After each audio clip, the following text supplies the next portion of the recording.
חברים, היום נעשה את האוכל. זה יהיה אוריגמי ממש מוכר.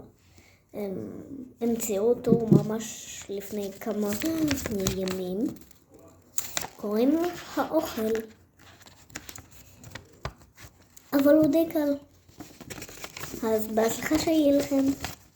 צריך דף אחד כזה. ריבוע, לקפל אותו לשניים,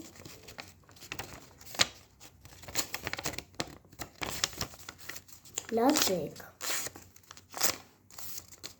לפתוח, שיראו את הקו, לעשות מהקצה הזה עד לקו הזה, וגם מהצד שני, להפוך, ועל אותה פעולה לחזור, ככה,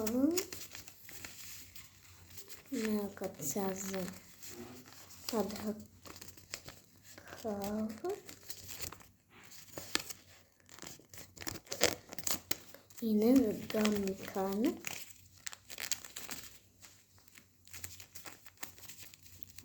והנה אתם זוכרים את התמנון כמו שעשינו? אז עכשיו צריך לעשות כמעט אותו דבר. הנה בית,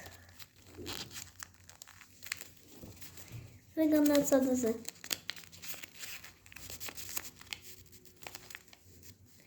אם הייתם רוצים בית, אז עד לכאן בית כבר מוכן. אבל בשביל האוכל צריך עוד כמה שלבים.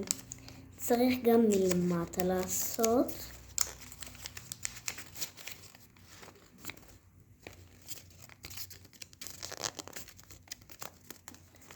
נחזור על אותה פעולה גם בצד השני.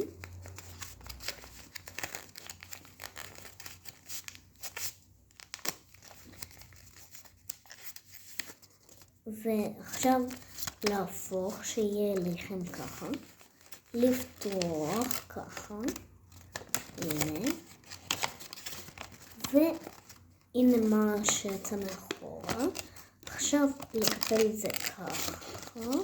לתוך, והנה האוכל מוכן. קשה להחזיק אותו מאוד בידיים. הנה, עם שתי ידיים זה קצת עובד. טוב, ביי ביי.